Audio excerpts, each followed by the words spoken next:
Selamat berjumpa kembali bersama saya Komodor. Saya akan memaparkan secara singkat terkait dengan wakaf. Pemaparan ini adalah untuk memenuhi tugas pada mata kuliah Hukum Perbankan di Studi Magister Hukum Bisnis Universitas Kristen Indonesia dengan dosen pengampu adalah Ibu Dr. Diana. Wakaf merupakan salah satu praktek pengalihan kepemilikan harta kekayaan yang banyak dilakukan oleh masyarakat muslim di Indonesia. Praktek ini dilakukan sudah sejak lama, bahkan sebelum Indonesia merdeka. Praktek wakaf di Indonesia dapat dikatakan ini sudah cukup berkembang, sebab wakaf merupakan salah satu bentuk pengalihan harta kekayaan yang diatur dalam hukum Islam. Pengalihan harta kekayaan dalam wakaf tidak hanya merupakan suatu kegiatan dalam lembaga keagamaan yang berfungsi sebagai ibadah kepada Allah, namun wakaf juga merupakan suatu kegiatan pengalihan harta kekayaan dan berfungsi sosial. Fungsi wakaf adalah mengekalkan manfaat dari harta benda yang dimiliki menjadi amalan baik atau amal jariah sesuai dengan ketentuan dalam Islam. Rukun wakaf atau unsur wakaf ini ada 4, yaitu wakif, yaitu pihak yang mewakafkan hartanya, kemudian mauquf aliyah atau nashir atau pihak yang diberi wakaf atau peruntukan wakaf, kemudian mauquf bih atau barang atau harta yang diwakafkan, dan yang terakhir adalah sikhat atau ikrar, yaitu pernyataan ikrar wakif sebagai suatu kehendak untuk mewakafkan sebagian harta bendanya.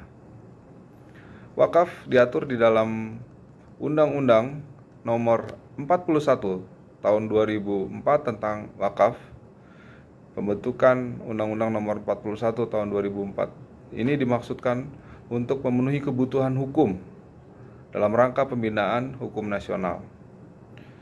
Ketentuan mengenai perwakafan berdasarkan syariah dan peraturan perundang-undangan ini dicantumkan di dalam Undang-Undang Nomor 41 Tahun 2004 ini dalam beberapa ketentuan baru yang sebelumnya belum diatur di dalam peraturan-peraturan di Indonesia. Undang-Undang Nomor 41 Tahun 2004 merupakan undang-undang pertama kali yang mengatur tentang wakaf di Indonesia, yang pembentukannya didasarkan pada pertimbangan beberapa hal. Di antaranya, yang pertama yaitu bahwa lembaga wakaf sebagai peranata keagamaan ini memiliki potensi dan manfaat ekonomi yang perlu dikelola secara efektif dan efisien untuk kepentingan ibadah dan kepentingan umum. Kemudian yang kedua, bahwa wakaf merupakan perbuatan hukum yang telah lama hidup dan dilaksanakan dalam masyarakat, yang pengaturannya belum lengkap serta masih tersebar dalam berbagai peraturan perundang-undangan.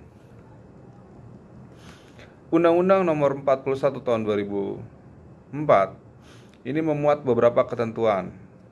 Di antaranya pasal 14 terkait dengan nasir, kemudian pasal 21 terkait dengan akta ikrar wakaf, kemudian pasal 31 mengenai wakaf benda bergerak berupa uang, kemudian pasal 39 mengenai tata cara pendaftaran dan pengumuman harta benda wakaf, kemudian pasal 41 yaitu perubahan status harta benda wakaf, kemudian pasal 46 mengenai pengelolaan dan pengembangan harta benda wakaf, kemudian pasal 66 mengenai pembinaan dan pengawasan penyelenggaraan wakaf dan Badan Wakaf Indonesia, dan pasal 68 ini mengatur terkait dengan pelaksanaan sanksi administratif.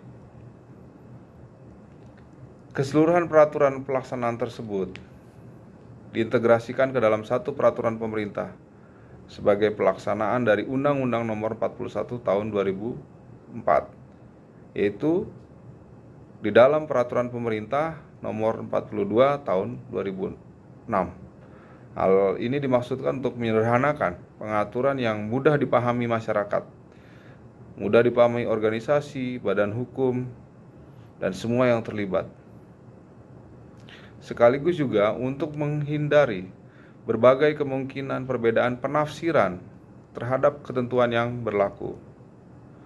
Dari perkembangan pengaturan mengenai perwakafan tanah milik dan perwakafan yang telah disampaikan sebelumnya, bahwa masalah perwakafan ini tidak hanya menyangkut masalah bidang keagamaan, namun menyangkut pelaksanaan tugas-tugas keagrariaan, sehingga wakaf sebagai suatu lembaga keagamaan yang dapat dipergunakan sebagai salah satu sarana guna mengembangkan kehidupan beragama, khususnya bagi umat yang beragama Islam, dalam rangka mencapai kesejahteraan spiritual dan material.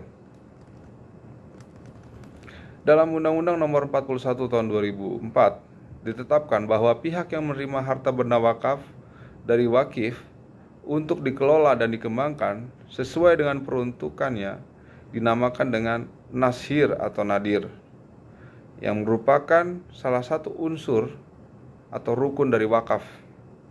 Di samping wakif, harta benda wakaf, ikrar wakaf, peruntukan harta benda wakaf, dan jangka waktu wakaf. Tugas dan kewajiban pokok nashir adalah mengelola dan mengembangkan wakaf secara produktif sesuai dengan tujuan, fungsi, dan peruntukannya yang dilaksanakan sesuai dengan prinsip syariah.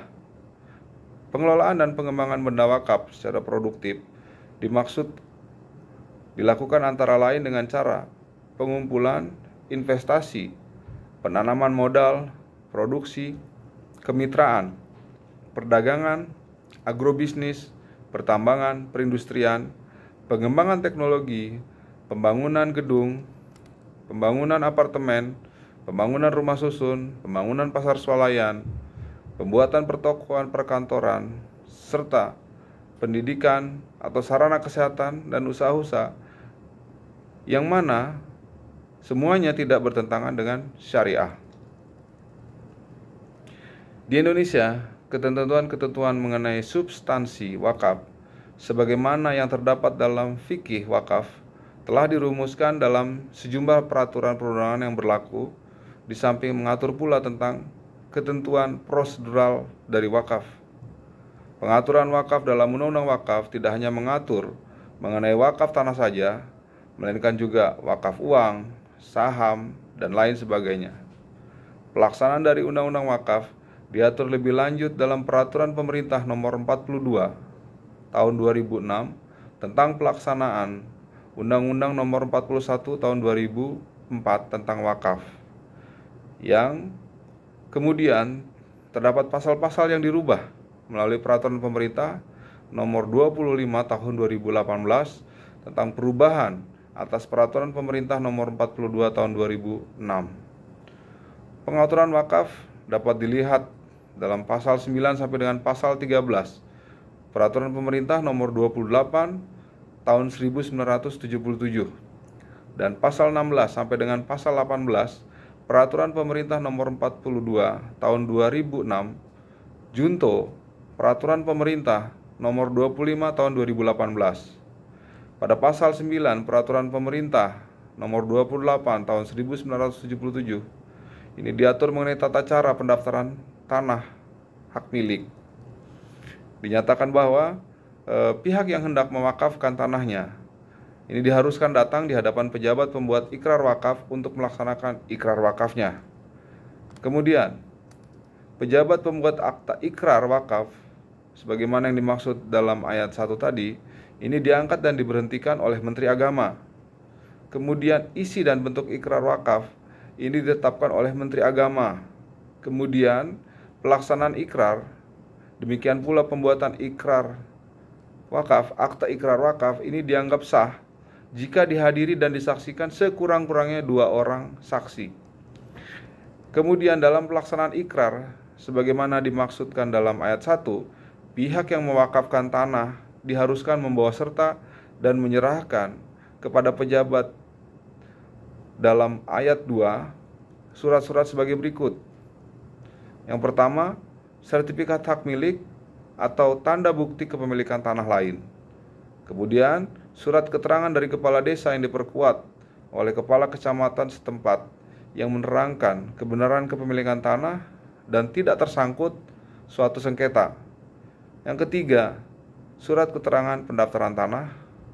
Dan yang keempat adalah izin dari bupati atau wali kota, kepala daerah, atau kepala subdirektorat. Demikian saya sampaikan terkait dengan wakaf.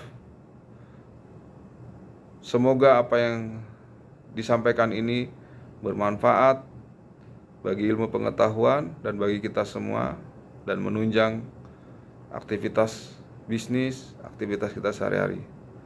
Terima kasih.